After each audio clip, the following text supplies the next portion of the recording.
I would like to thank Eduardo Manalo and the Iglesia ni Cristo for organizing and mobilizing its members in today's prayer rally for peace. This is what our country needs in these critical times. Not impeachment, no waste of government resources, not self-serving schemes, no divisive action. We must unite. We must move forward as one. No matter how massive or big in numbers, it's still reflective of the minority position for the rest of the Filipinos. As the surveys say, many or most Filipinos prefer impeachment. That is the majority position. That is the pulse of the nation. Parang hindi naman, Parang hindi naman gusto ng mga kababayan natin na ma-impeach si BP Sara. Parang sa nakikita namin, kayo-kayo lang. Ano raw? Hindi pwedeng isulong ang kapayapaan na walang pananagutan. Sinabihan na nga kayo. Binasahan na kayo ng Bible doon. Hindi ba kayo nanood o nagbingi-bingihin kayo at nagbulag-bulagan?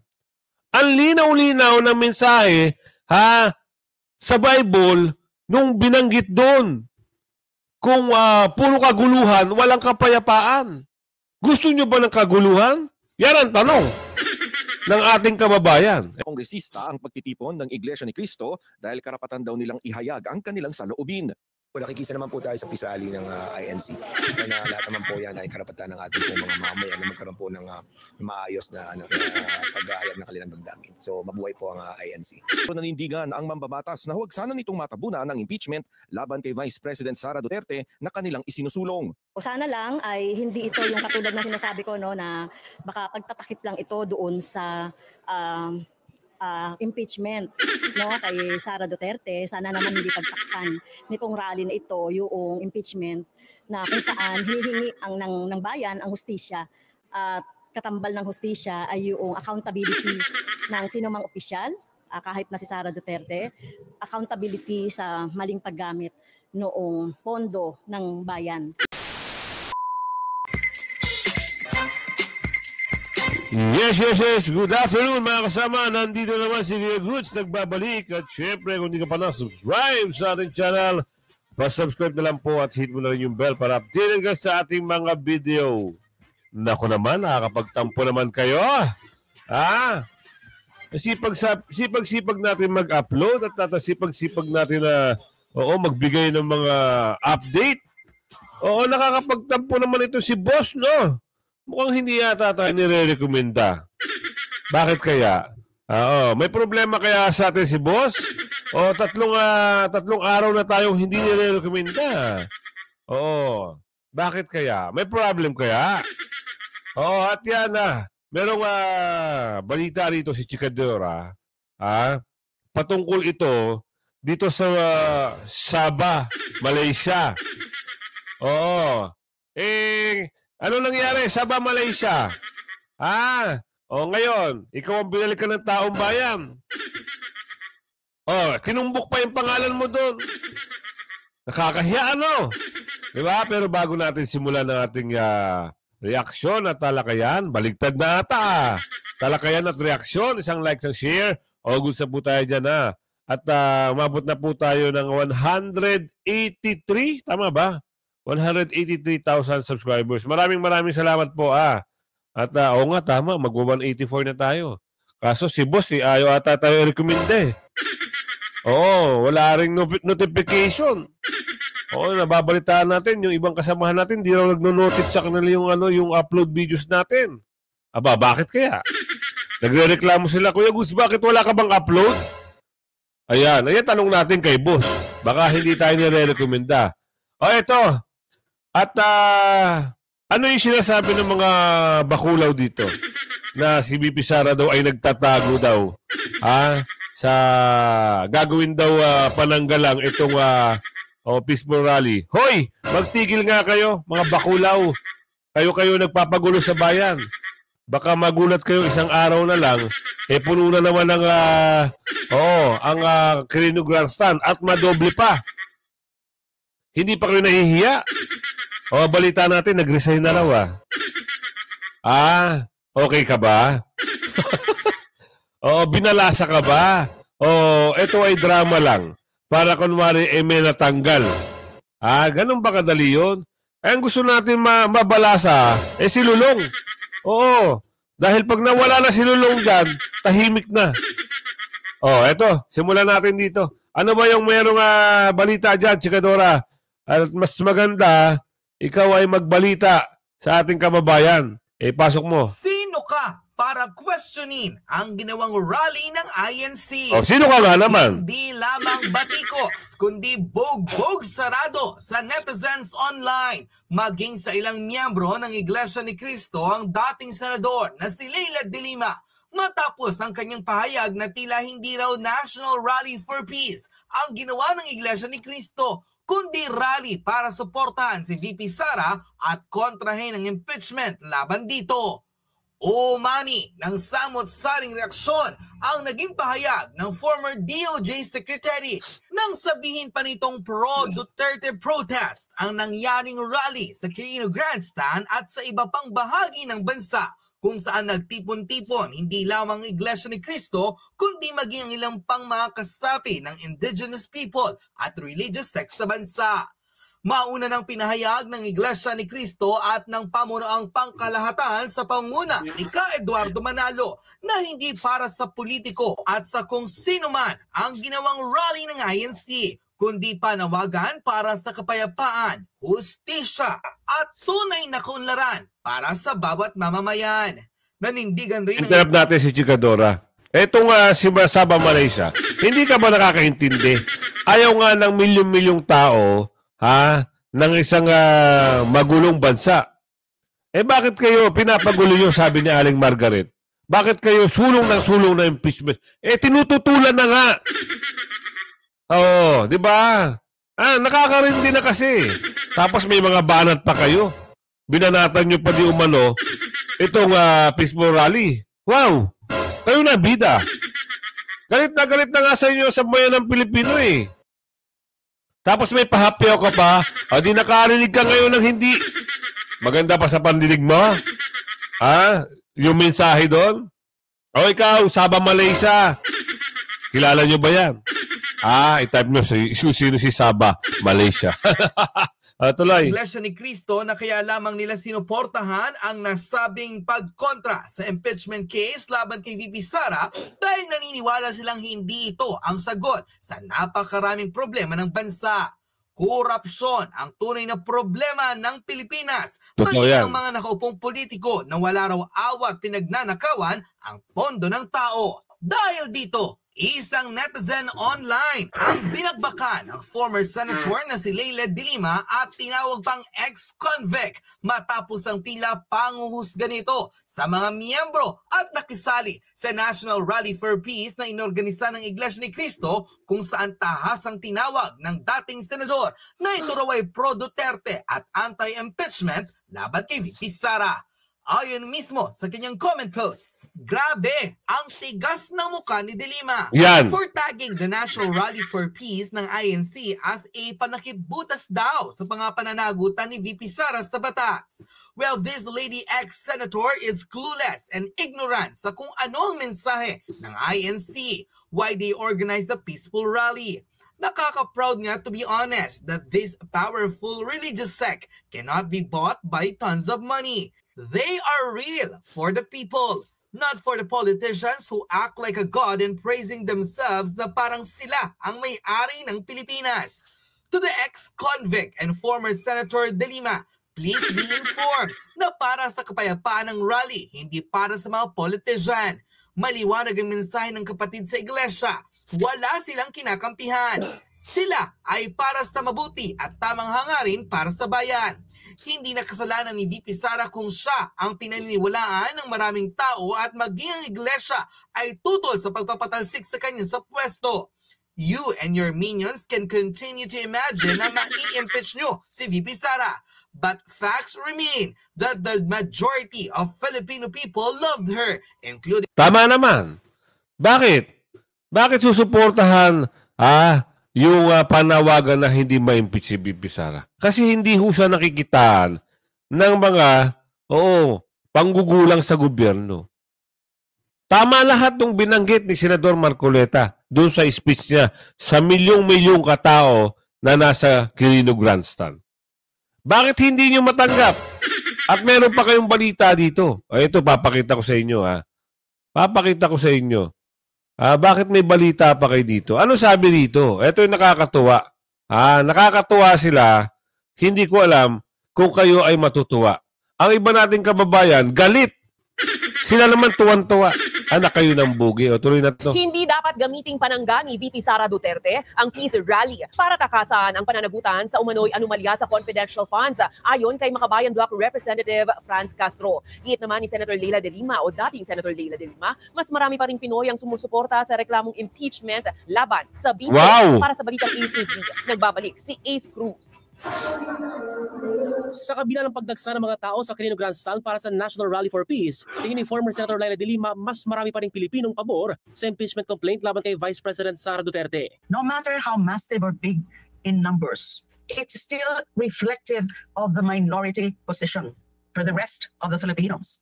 As the surveys say, many or most Filipinos prefer impeachment. That is the majority position. That is the pulse of the nation.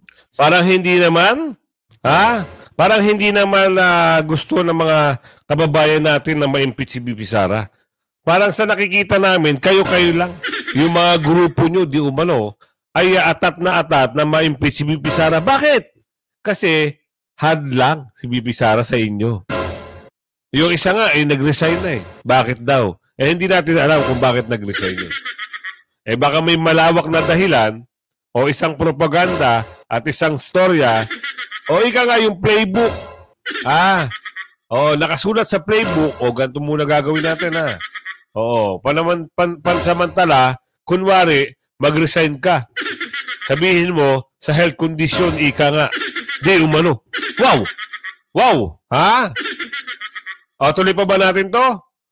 Bakit sinusuportahan ng milyon-milyon tao na hindi ma-impeach si Sara? Bakit? Kasi nga, sinuportahan din ng INC yung sinabi ng kung sino ko po ngayon na hindi magkagulo. Pero dahil sa pangungulit nyo at tuloy-tuloy na mga patutsyada nyo, di umano, yan na naman, meron naman kayong pa-interview. Tuloy natin to. Sa Social Weather Stations nationwide survey noong December 12 hanggang 18, na may 2,160 respondents, 41% o mas marami ang pabor sa mga impeachment complaint na iniain laban sa vice-presidente. 35% ang hindi sang-ayon habang 19% ang undecided. Para naman kay Alliance of Concerned Teachers, Representative Franz Castro, isa sa mga endorsers na impeachment complaint laban kay Duterte, hindi pwedeng isulong ang kapayapaan ng walang pananagutan. Kung tayo ay Ano raw? Hindi pwedeng isulong ang kapayapaan na walang pananagutan? Sinabihan na nga kayo. Binasahan na kayo ng Bible doon. Hindi ba kayo nanood o nagbingi-bingihin kayo at nagbulag-bulagan? Ang linaw-linaw na mensahe sa Bible nung binanggit doon. Kung puro kaguluhan, walang kapayapaan. Gusto nyo ba ng kaguluhan? Yan ang tanong ng ating kababayan. Baka kayo gusto nyo, pero kami ayaw namin. Kaya nga, milyon-milyon na ho ang nananawagan, kaisa ang Iglesia ni Cristo para hindi nyo isulong yung impeachment na yan. Pero ito parang narinig natin, ulitin natin para mas malinaw sa malinaw. O tuloy. Kay Duterte, hindi pwedeng isulong ang kapayapaan ng walang pananagutan. Kung tayo ay nag-work for peace, dapat din natin sinasantabi yung justice. So, hustisya para sa mga mamamayang Pilipino na magamit ng maayos itong confidential funds. Parang ginagawa lang ito na pantakip or ginagawa lang itong panangga na ni VP Sara doon sa accountability niya. At ginagamit itong peace rally na ito para hindi siya masingil. Tingin ng grupong bayan, wala naman ho accountability. Kayo ho lang ang nag-i-insist na may accountability si VP Sara. Wala ho accountability kasi nga hindi pa ho napapatunayan at gawa-gawa nyo lang yan, di umano. Di ba? Ngayon pa nga lang magpapasa ng report dapat ang COA ngayong January or February, minadali nyo. Sabi ni Aling Jess, minadali nyo. Bakit? Alam nyo na. Di ba?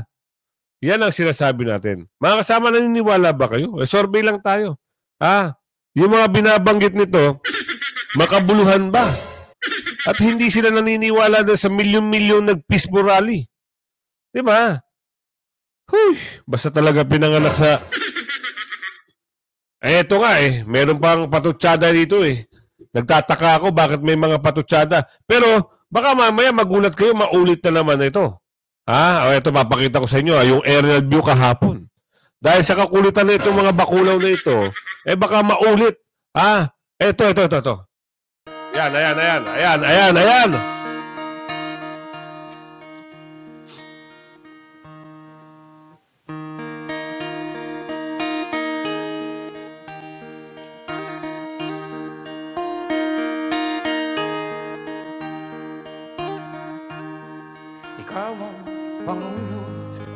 Karami ang makikita nyo kahapon. Umabot na ho ng kalahati ng Rojas Boulevard. Grabe.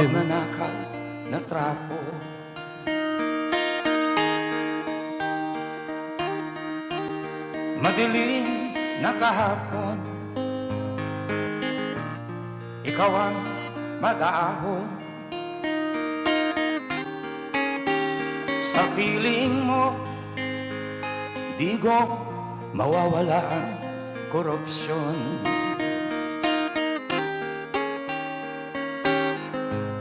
Tayo na, Pilipinas. Tayo... Yan, nabitin tayo sa tugtog.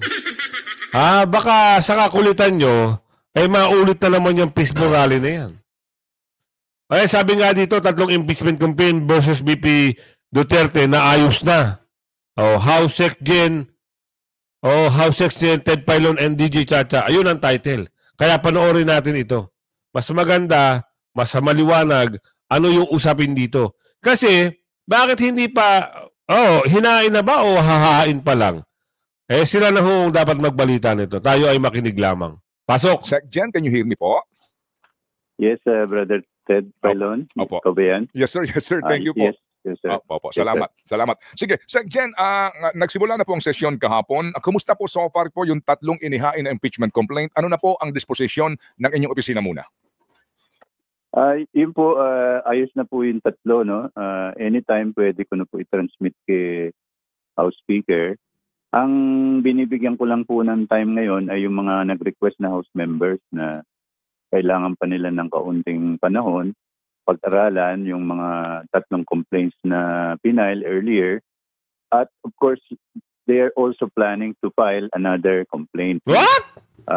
Yun po ang tinatawag nating 4th complaint na ang gusto po nila ay foolproof na complaint at maaari po na mas marami yung nag-endorse. Kasi po under our rules... Ano raw? Mas marami ang nag-endorse. Bakit? Ilan ho ba ang mag-i-endorse? Ilang mga bakula ho ba ang mag-i-endorse sa inyo? Akala ko ba, itong 6 lang. Meron pa pala. Sa milyon-milyong katao nang ayaw ng impeachment, sige pa rin.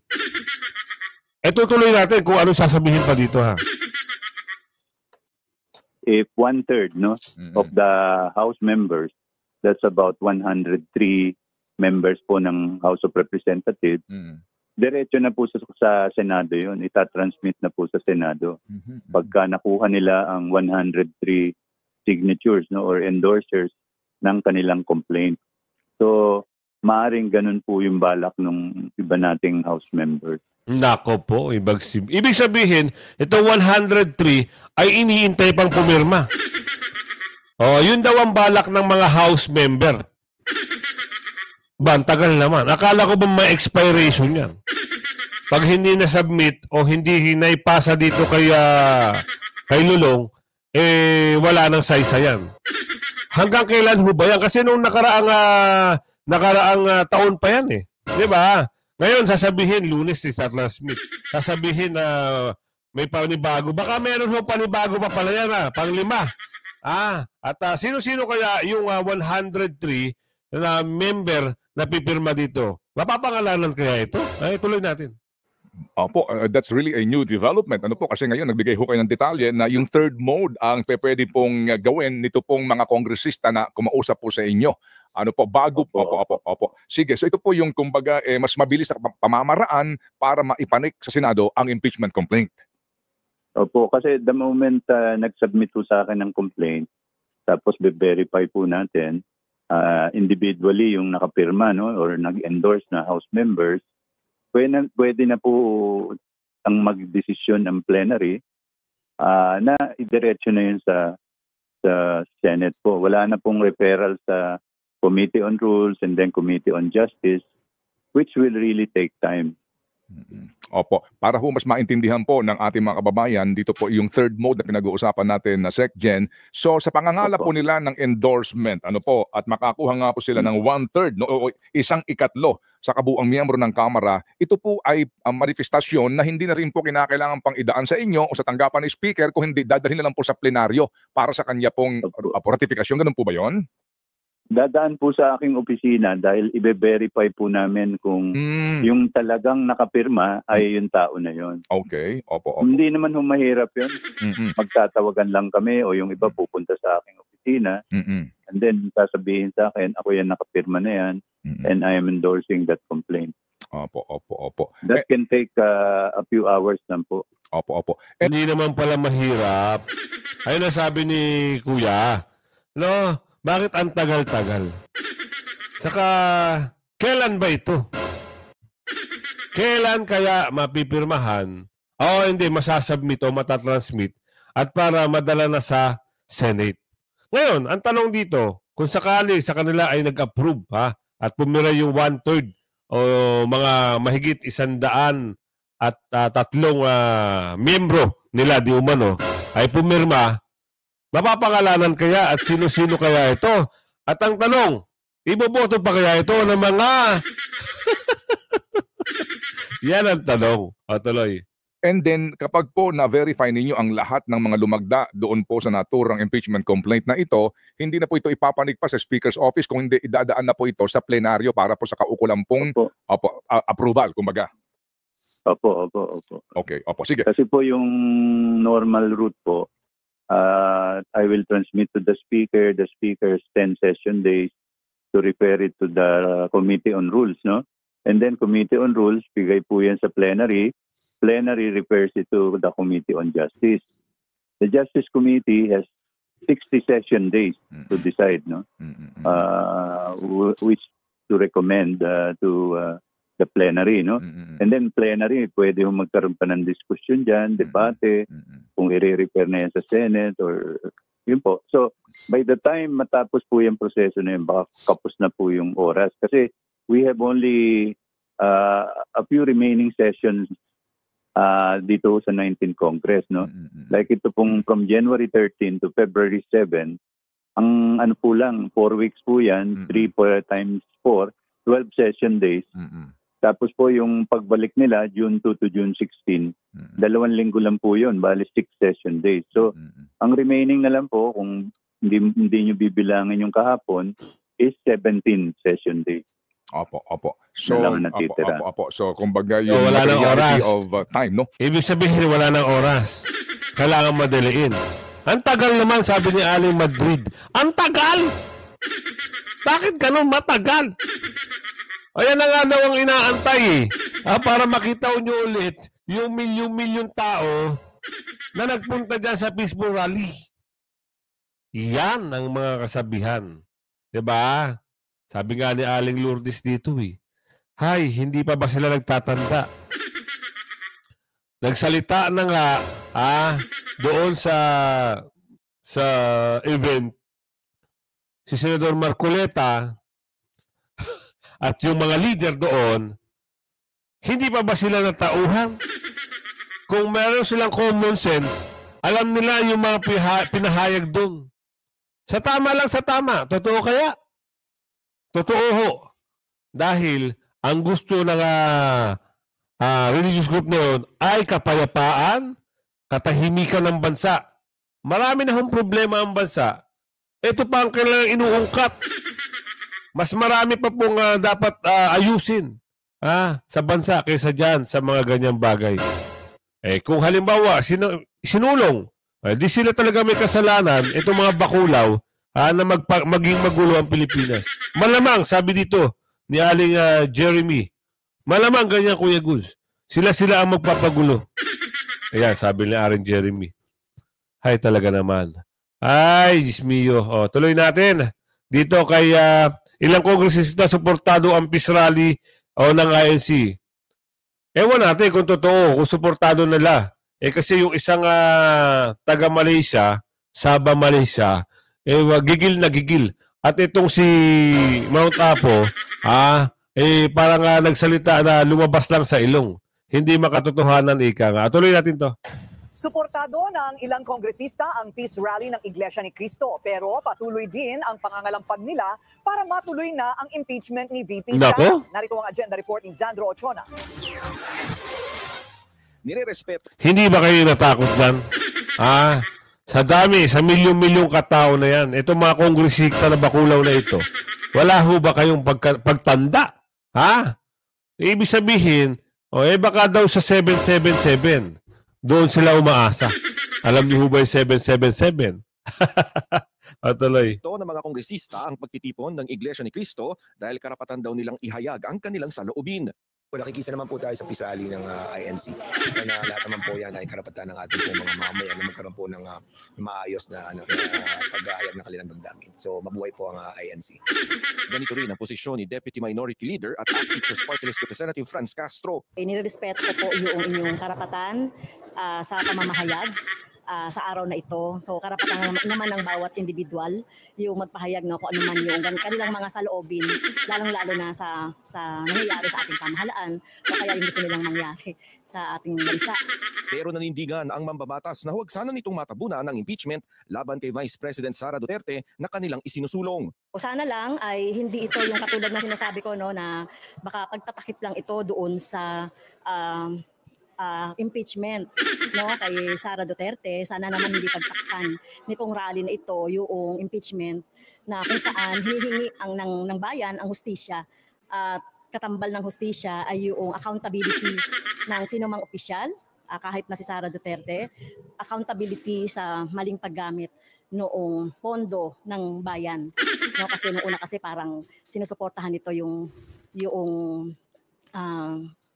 Te, nakabahan ka na sa sinasabi mo, te. Oo, nung nakaraan, meron kang minanggit na hindi magandang salita. Tapos ngayon, kabado ka na. Hindi ka pa talaga kakabahan sa milyon-milyong umaten? Wala ka pa talagang pagtanda? Hindi ka talaga magtitino? Sabi ni Aling Jessica, tigil na ate. Huwag na puno ngaw-ngaw ng ngaw-ngaw. Dahil ang sambayan ng Pilipino marunong na, alam na kung sino ang tama at sino ang mali. Bakit hindi mo silipin, sabi ni Aling George, bakit hindi mo silipin kung ano yung mga nilulustay ng amo mo? Sabi ni Aling George. Ito naman sa Aling George, Oo, dapat ganun. Wag lang ang isang, ano ba sinisilip mo? Confidential plan. Lahat naman may confidential plan eh. Diba? Nabanggit din yun dun. Sa event. Nabanggit din si Senator Marcoleta yan. Diba? Bakit yun lang bukod tangi kay Bibi Sara ang lagi nyo sinisilip? Bakit? Yan ang tanong na ating kababayan. Kaya nga sabi ko, lagi ko sinasabi ito dahil malapit na po ang eleksyon, Mayo. Mayo 9 o 12. Doon lang po naglalaro. Pero mas maganda, nasilip po na tayo. I-research nyo rin po. I-research nyo kung kailan. At tandaan nyo rin, PDP line ni Tatay Digong, lahat ho ng inendorso, huwag kayong magtatapyas, huwag kayong magbabawas. Lahat ho ng inendorso ni Tatay Digong, iboto nyo. Sama nyo yung dalawang doktor, Doc Louie Leong at si Doc Richard Mata, at yung mga party list, PBB party list, Duterte party list, paano party list, at Sagi party list ni Senador Marcoleta, at yung party list ni Belgica, nakalimutan ko na, may nagsabi sa akin nun, may nagbanggit sa akin nun kahapon Oo, hindi ko ho natandaan. Pasensya na ho i-recall nyo na lang, i-comment nyo na lang Sa mga nakakaalam doon sa party list ni Belgica, i-type nyo dito sa comment section. Tadtarin nyo ng para alam ng ating kababayan. At doon naman sa OFW at abroad, OFW at mga migrante, pag halimbawa po ay araw ng botohan, dyan po sa mga embassy nyo, at hikayatin nyo na ho yung mga kakilala nyo na iboto ang PDP line para naman sa pagbabago. Yan lang po ang kagustuhan natin Ang tunay na pagbabago. Kasi malaki hong bagay ang nagawa ng Pangulong Duterte dati. 'Di ba? Kumpara sa ngayon Ang laki ng diferensya. Kaya ko laging kinakampanya na dito. Yan ang sana manalo At kita nyo, yung pagpunta ni Senador Bato, binigyan pa ng kulay ng mga bakulaw. Ng mga kritiko. Bakit daw pumunta ng senador? Siyempre, lahat pwede umatin. Hindi lang naman ng membro Lahat imbitado. Basta hindi ka gagawa ng hindi magandang asal. Umatin siya pagsuporta. Yung mga, kahit yung nag-reporter, kung magtatanong kayo, dapat naangkop doon sa tanong. Hindi yung gagawa kayo ng, hayaan na natin sila. PDP line at yung party list na nabanggit natin. Tuloy pa na ba natin to o ilipat na natin sa pasasalamat ni Tatay Digong? Nagpasalamat ho si Tatay Digong. Bakit? Doon sa nangyari kahapon sa peaceful rally. Talaga. Salamat po Tatay Digong at ito yung mensahe ni Tatay Digong. Panoorin natin. I would like to thank Eduardo Manalo and the Iglesia ni Cristo for organizing and mobilizing its members in today's prayer rally for peace. This is what our country needs in these critical times. Not impeachment, no waste of government resources, not self-serving schemes, no divisive action. We must unite. We must move forward as one. We must serve the people. I would like to thank all groups and individuals who have the best interests of our country and our people in their hearts for showing up to be counted all over the country.